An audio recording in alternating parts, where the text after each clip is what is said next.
समाचार अब तक, सत्य का साहस। आणि आता एका धडक कारवाई अंतर्गत नागपूर पोलिसांनी अशा एका दुचाकी वाहन चोरट्याला अटक केली आहे, ज्याची कामगिरी बघून पोलीस कर्मचारी नाही तर अधिकारी सुद्धा चक्रावले आहेत।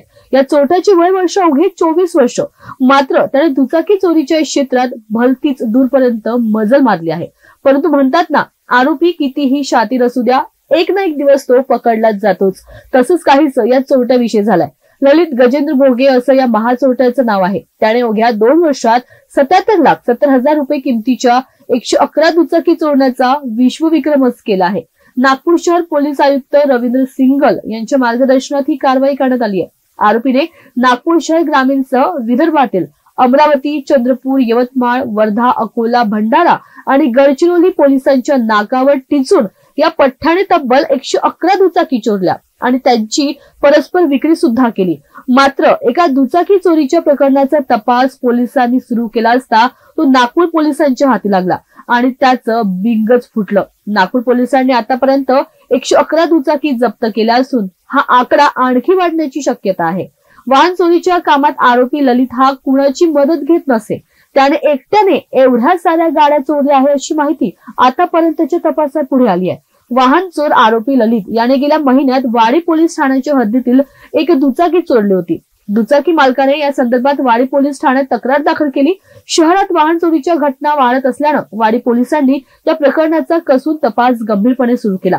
पोलिसांनी ज्या भागातून तांत्रिक विश्लेषण करून एकूण 250 कॅमेऱ्यांची पाहणी केली। गोपनीय माहितीच्या आधारे तसेच वाहन चोरी तपास पथकाने नागपूर शहरातील वाहन चोरीचे हॉटस्पॉटची ओळख पटवली होती। त्या भागात असलेल्या सीसीटीव्ही फुटेज तपासण्याचं काम सुरू केलं। सीसीटीव्ही कॅमेऱ्यांची पाहणी करून त्यामध्ये दिसत असलेल्या आरोपीचा हा वाडी मार्गाने अमरावतीच्या दिशेने जात असल्याचे निष्पन्न झाल्यानं त्या मार्गावरील असलेल्या खासगी कॅमेऱ्यांची पाहणी केली असता सदर सीसीटीव्ही कॅमेऱ्यामध्ये दिसत असलेला इसम हा कोंढाडी भागातील असल्याचे गोपनीय माहितीद्वारे निष्पन्न झाले। कोंढाडी येथे जाऊन आरोपीचा शोध घेतला, तो तिथे मिळून आला। वाहन चोर आरोपी ललितने वाडी पोलीस ठाणे हद्दीतून चोरलेली ती दुचाकी गाडी आरोपीकडे मिळून आली।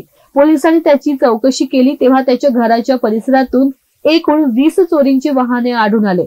वाडी पोलिसांनी आरोपी ललितला अटक केली आहे। तपासादरम्यान एकूण 91 चोरीची वाहने जप्त केले। अशा प्रकारे एकूण 111 चोरीची वाहने जप्त करण्यात आली असून त्याची किंमत 77,70,000 रुपये इतकी आहे।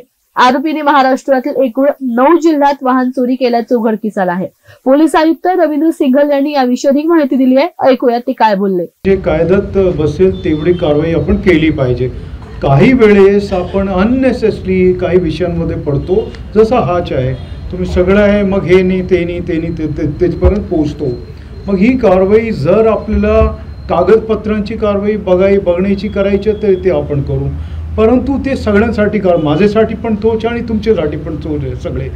मी ज्यावेळेस गाडी चालवतो मग मी सगळे नियमांचं पालन करतोय की नाही, माझ्याकडे पेपर्स आहेत की नाही, हे सगळं माझ्याकडे राहायला पाहिजे। ते त्याप्रमाणे आपण जो नियम आहे सगळ्यांसाठी सारखा कोणते आहेत केसेस, कारण मला त्याच्याबद्दल सध्या मेसेज आहे आपला एक तर त्यांची यंत्रणा कशी आहे, CCTV वगैरे कसे आहेत की नाही, आहे तर तो काम करत आहे की नाही, त्याची रेकॉर्डिंग फुटेज किती दिवसासाठी ते ठेवत आहे। तसेच आमची पेट्रोलिंग आहे, दिवस आणि रात्र ते तिथे पोहोचते आहे की नाही, ती सगळी मी खात्री करून किंवा होत नाही तर ते आपण करून घेऊ आणि ते वाढवली पाहिजे, हे आपण करू। आमच्या कंट्रोल रूम जो आहे, आमची क्राईम ब्रांच जे आहे, आमचे डिटेक्शन ब्रांच जे आहे, ते सगळे त्याच्यावर हे कामावर लागतील आणि लागले पाहिजे। हे कुठलाही विषय असो, जसा बॅग थेफ्ट झाली किंवा इतर काय 307 झाला, कुठलाही गुन्हा घडला तर त्याच्याबद्दल आपली रिस्पॉन्स आणि रिस्पॉन्स टाईम हे कसे कमी करता येईल त्याच्याबद्दल आम्ही नक्की सिरियस आहे। मोडस ऑपरेंडी तो माणूस जो आहे ते जाऊन एक वॉच ठेवून हे चोरी करत होता।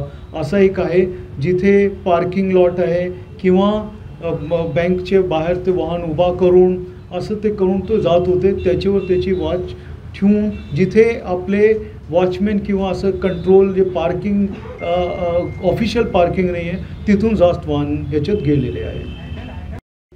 आणि काही दिवसापासून त्यांची कारवाई चालू होती आणि त्या अनुषंगाने आता जर सांगण्यात आला की 111 वाहन त्याच्यात आपण जप्त केलेले आहे आजही DCRमध्ये मी दररोज त्याची माहिती घेतो. जवळपास 5-6 दिवस मला इथे झालेले आहे. वाहन चोरीचे प्रकार इथे भरपूर होतात. आजच्याही जर मी तुम्हाला आकडा सांगितला, जवळपास 10 वाहन तिथे त्याच्यात गेलेले आहे आणि हे ऑन ॲव्हरेज तसंच आहे.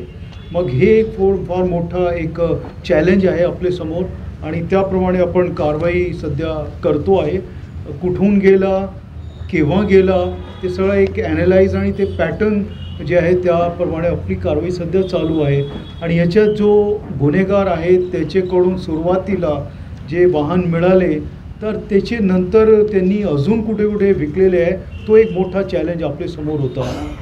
आणि त्याच्यात जवळपास 9 जिल्ह्यांमध्ये हे एकूण 111 वाहन आपल्याला मिळालेले आहे. चांगली मोठी कारवाई आहे.